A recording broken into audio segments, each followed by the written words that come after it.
Hello everyone, welcome to my channel Anupma Biology Classes. In this new video, today our topic is water. This video is taken from Ecology series, cbse class 12th topics, part 4th of chapter 13. Now, see here the lecture overview.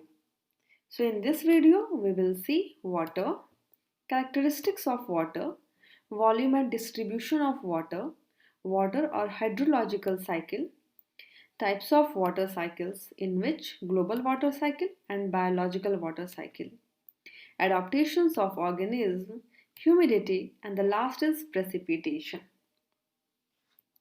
So let's start the topic. Here the first topic is water.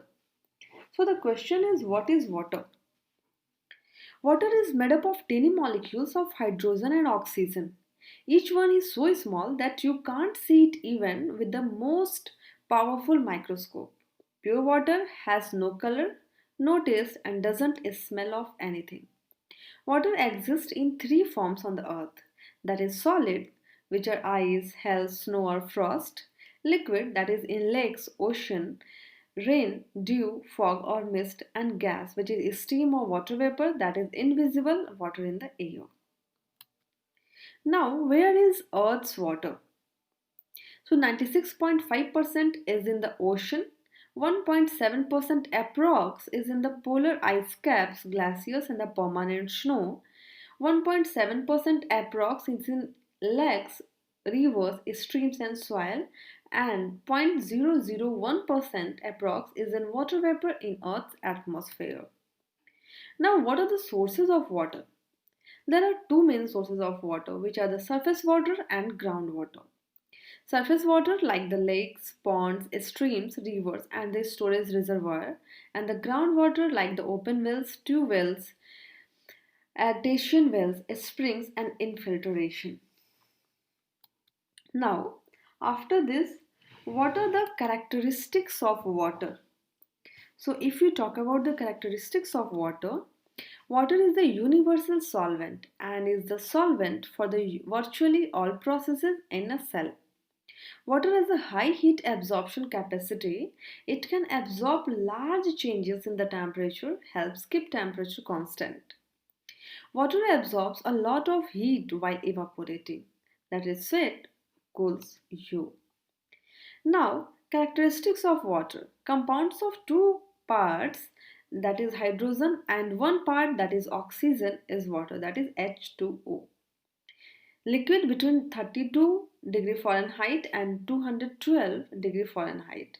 Solid below 32 degree Fahrenheit and gas above 212 degree Fahrenheit. It is incompressible. Weight for fire protection purposes, that is 62.5 pound per cube feet and or 8.33 pound per gallon, that is 1 kg per liter. Now, characteristics of water. Water is a good solvent. Water never occurs in its pure form. All water contains some dissolved substances. The quality of water is determined by these substances. It has the ability to dissolve many inorganic and organic substances.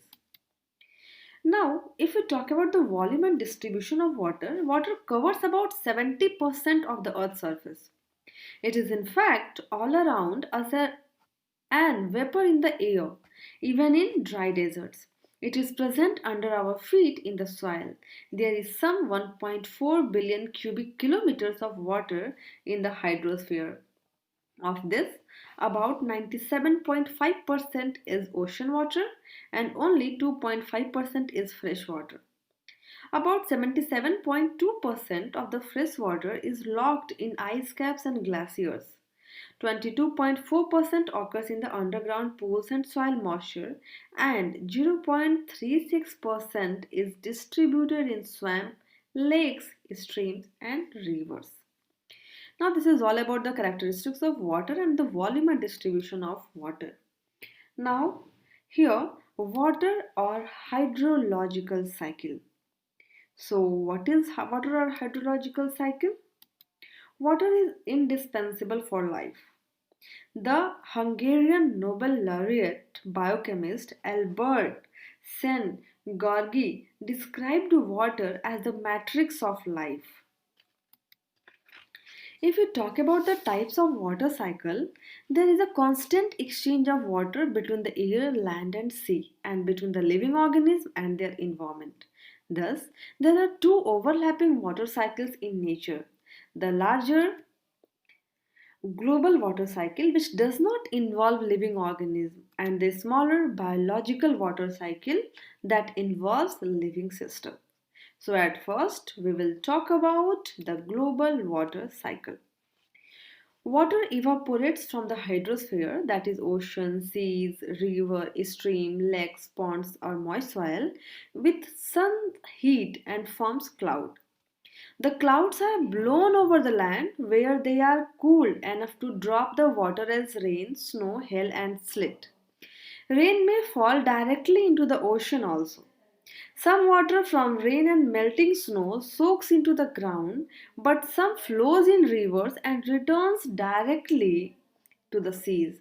The groundwater comes to the surface again by springs and pumps. It is used in agriculture, industry, and homes. This water finally evaporates into the atmosphere. Water also evaporates from the snow, reservoirs, and ground. Water vapor added by evaporation to the atmosphere again form clouds. This completes the global water cycle. The energy to run the cycle, that is heat, comes from the sunlight. The annual world precipitation is about 4.46 into 10 to the power 20 gram. So the atmosphere holds only 0.13 into 10 to the power 20 gram of the water vapor at one time.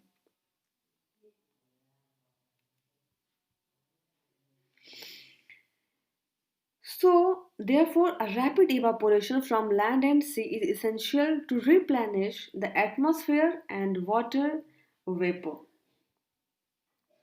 So, if we talk about the global water cycle, so global water cycle here in this picture you can see the major physical components of the global water cycle include the evaporation from the ocean and land surface, the transport of water vapor by the atmosphere, precipitation onto the ocean and land surfaces, the net atmospheric transport of water from the land areas to ocean, and the return flow of fresh water from the seas.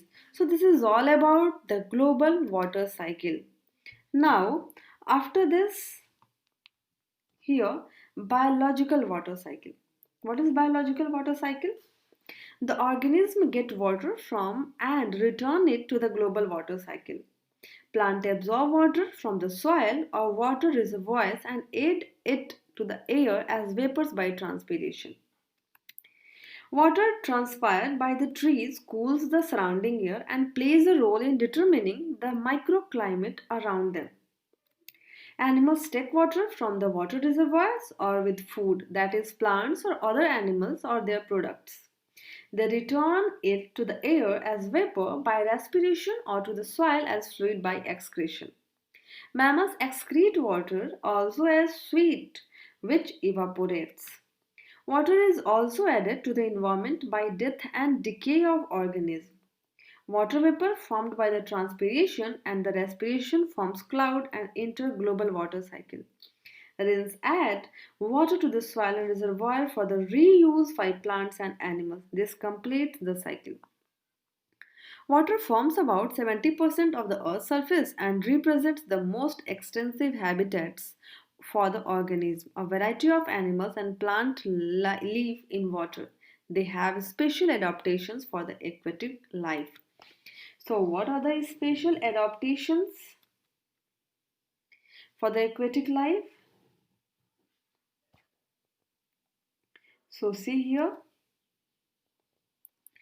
The most significant adaptation of the aquatic plants, that is hydrophytes, is the presence of parenchyma with large air-filled space that is known as lacunae.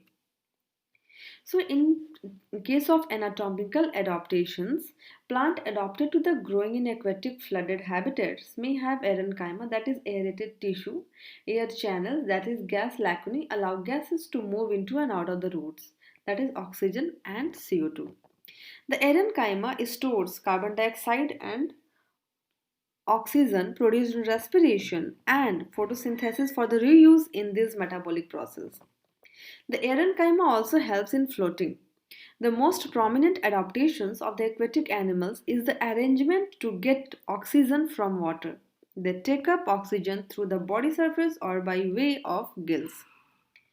The dry area plants, that is desert plants, which are known as xerophytes, have adaptations for increased water absorption, reduction in transpiration and water storage, like cacti, which you can see in the picture. Leaves modified into spines or hairs to reduce water loss.